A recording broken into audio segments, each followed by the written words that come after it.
P T I کارکن کی موت تشدد نہیں حادثے میں ہوئی۔ پنجاب سرکار کا دو ٹوک موقف۔ نگران وزیر اعلیٰ محسن نقوی کہتے ہیں جھوٹے الزامات نہ لگائے جائیں، گھر چلا جاؤں گا لیکن دباؤ میں نہیں آؤں گا۔ آئی جی پنجاب نے پولیس کی زیادتی ثابت ہونے میں ایکشن لینے کا اعلان کر دیا۔ تفصیلات حنیف قمر کی رپورٹ میں۔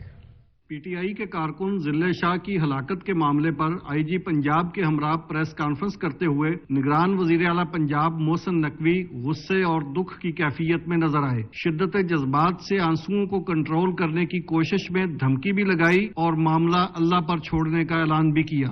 ہمارا سیاست سے لینا دینا نہیں تھا، لیکن ہمیں ابھی نہیں، جب میری نامینیشن ہوئی پہلے میرے پہ ریلیجس ایک اٹیک آ گیا، اس کے بعد مجھے سازش میں کہیں پہ ڈال دیا گیا، اب مجھے قتل میں ڈال دیا گیا۔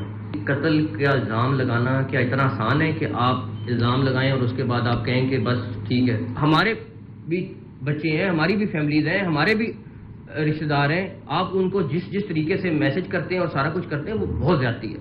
تو میں تو اس لحاظ سے اتنا زیادہ، اور اگر اس سیٹ پہ نہ بیٹھا ہوتا تو میں اور طرح جواب دیتا۔ ضلع شاہ کی ہلاکت کا بھید کھولتے ہوئے محسن نقوی نے انکشاف کیا کہ کارکن کی ہلاکت پی ٹی آئی کے رہنما راجہ شکیل کے ویگو ڈالے سے ٹکرانے کے باعث ہوئی، لیکن ڈاکٹر یاسمین راشد اور عمران خان نے اسے قتل بنا کر اس میں انہیں اور پولیس آفیسرز کو ملوث کرنے کی سازش کی۔ ان کا سیاست سے کوئی لینا دینا نہیں۔ عمران خان جیسے مرضی سیاست کریں لیکن قتل جیسے جھوٹے الزامات تو نہ لگائیں۔ سب سے بڑی چیز یہ ہے کہ آپ کو بتایا گیا، آپ کے لیڈرز نے سب نے، کہ جی یہ قتل اس طرح ہوا ہے، یہ ایکسیڈنٹ ہوا ہے، یہ سارا کچھ ہوا ہے، اور اس کے بعد آپ یاسمین راشد صاحبہ نے بھی پریس کانفرنس کی، باقی سارے لوگوں نے بھی پریس کانفرنس کی، اور اس کے بعد اس میں کھلے عام کہہ رہے ہیں کہ جی یہ تو ان کے قتل سے مارا گیا، آپ اپلیکیشن دے رہے ہیں کہ جی ان کے قتل سے مارا گیا۔ یار یہ تو زیادتی ہے۔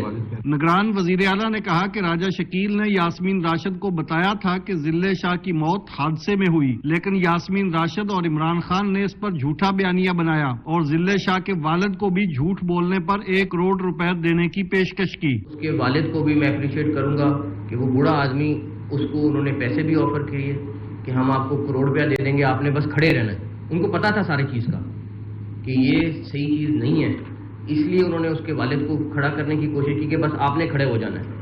تو ہمارے لیے کوئی اور امپورٹنٹ نہیں ہے، ہمارے لیے اس کا والد امپورٹنٹ ہے۔ آئی جی پنجاب ڈاکٹر عثمان انور نے ویڈیوز کی مدد سے تفصیل سے بتایا کہ کس طرح راجہ شکیل کی گاڑی سے حادثے میں ضلع شاہ کی موت ہوئی اور گاڑی میں سوار افراد اسے پہلے سی ایم ایچ اور پھر سروسز ہسپتال لے کر گئے۔ اس موقع پر صحافیوں کو وہ گاڑی بھی دکھائی گئی جس کے ساتھ حادثہ ہوا اور جس پر ضلع شاہ کو ہسپتال پہنچایا گیا۔ پریس کانفرنس میں گاڑی کے ڈرائیور اور دیگر افراد کے ویڈیو بیانات بھی دکھائے گئے جن میں انہوں نے بتایا کہ ضلع شاہ کی موت ان کی گاڑی کے ساتھ حادثے میں ہوئی۔ آئی جی پنجاب نے واقعہ کے تمام شواہد ضلع شاہ کے والد کو بھی پیش کرنے کا اعلان کیا۔ کیمرہ مین امجد زیدی کے ساتھ حنیف قمر، سچ نیوز لاہور۔